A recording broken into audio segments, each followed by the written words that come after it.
আসসালামু আলাইকুম। আমি মোস্তফা সরকার। গতকালকে চলে গিয়েছিলাম আশুগঞ্জ উপজেলার ঐতিহ্যবাহী গ্রাম বড়তল্লায়। আশুগঞ্জ বন্দর সৃষ্টিতে যে কয়টা গ্রামের অবদান সবচেয়ে বেশি ছিল তার মধ্যে বড়তল্লা ছিল অন্যতম। প্রাকৃতিক সৌন্দর্যে ঘেরা অপরূপ এই গ্রামে যাওয়ার অন্যতম উদ্দেশ্য ছিল ডালের বড়া খাওয়া। বড়তল্লা গ্রামের এই ডালের বড়া বর্তমানে আশুগঞ্জ উপজেলার খুব জনপ্রিয় একটি খাবার এবং অনেক দূর দূরান্ত থেকে অসংখ্য লোক প্রতিদিন আসে এই বড়া খাওয়ার জন্য। বড়তল্লা গ্রামের বাদল মিয়া দীর্ঘ প্রায় 15 বছর যাবৎ বড়তল্লার মোড়ে এই বড়া বিক্রি করে আসছে। মাটির চুলায় রান্না হয় বিদায় অন্য অন্য জায়গায় আমরা যে ডালের বড়া খেতে পাই তার থেকে এই বড়ার স্বাদ এবং গন্ধ একটু ব্যতিক্রম। সচরাচর আমরা যে ডালের বড়াগুলো খাই এগুলা দেখতে হয় চ্যাপ্টা অথবা গোলাকার থাকে, কিন্তু এই বড়াগুলো দেখতে কিছুটা লম্বাটে এবং চিকন হয়, যার ফলে ভাজাটা খুব পারফেক্ট হয় এবং অনেক মচমচে থাকে।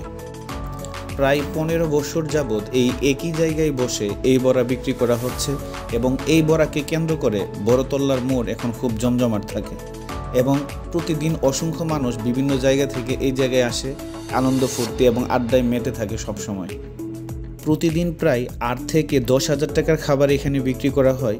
ডালের বড়ার পাশাপাশি আলুর পুরি, ডালের পুরি এবং ছোলা বুট এখানে বিক্রি করা হয়। বাদল কাকার কাছ থেকে এই খাবার সম্পর্কে এখন আমরা বিস্তারিত জানবো। বাদল কাকা, আমরা আশুগঞ্জ থেকে আসছি আপনার এই বড়া খাওয়ার জন্য। প্রতিদিন অসংখ্য মানুষ অনেক দূর দূরান্ত থেকে আসে আপনাদের এখানে বড়া খাওয়ার জন্য। আচ্ছা, প্রথমত বলি যে আপনার এই দোকানটা শুরু করছেন কতদিন হয়েছে? শুরু করছি আজকে প্রায় 15 বছর। 15 বছর যাব। 15 বছর। এই 15 বছর ধরে কি আপনি এই জায়গা থেকে এগুলো বিক্রি করতেছেন? এই জায়গা থেকে বিক্রি করতেছি। আচ্ছা আচ্ছা। আর এইভাবে মানে বড়া তো অন্যান্য বাজারও পাওয়া যায়, অনেক জায়গায় পাওয়া যায়, কিন্তু আপনার এই বড়া এত জনপ্রিয় হওয়ার কারণটা কি?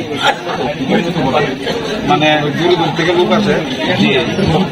আর এটা হচ্ছে একটা জিনিস দেখলাম যে আপনার লাকড়ি চুপড়ে এবং ফুলের বড়াগুলো বানান এবং আপনার তেলও এরকম ভাবে পুরাতন হয় না, যার ফলে এই খাবারগুলো মোটামুটি ফ্রেশ থাকে সবসময়। আচ্ছা, ঠিক আছে। আপনার কি এখানে পরে ভবিষ্যৎ কোনো পরিকল্পনা আছে কিনা এটা আরো বড় পরিসরে করার জন্য? জি জি জি, আমার আরো চিন্তা ভাবনা আছে, মানে আর উন্নত করার। আপনারা সবাই দেখছেন বাদল কাকার সাথে আমরা কথা বললাম। ওনার বড়া নর্মালি লোকালি আমরা যে বড়া পাই বিভিন্ন বাজারে এর থেকে অনেক ডেভেলপ। অনেক জায়গা থেকে আসে, বাউন্ডারিয়া বা অনেক অনেক বিভিন্ন জায়গা থেকে আসে, অনেক জায়গা মানে পার্সেল পার্সেলও হয়। 5 টাকা রিয়া পাওয়া যায় না, সব জায়গায় 10 টাকা হয়ে গেছে। রিজনেবল প্রাইসে পাওয়া যায়। Reasonable price. বড়া প্রাইস হচ্ছে 2 টাকা, আর পুরি হচ্ছে 5 টাকা।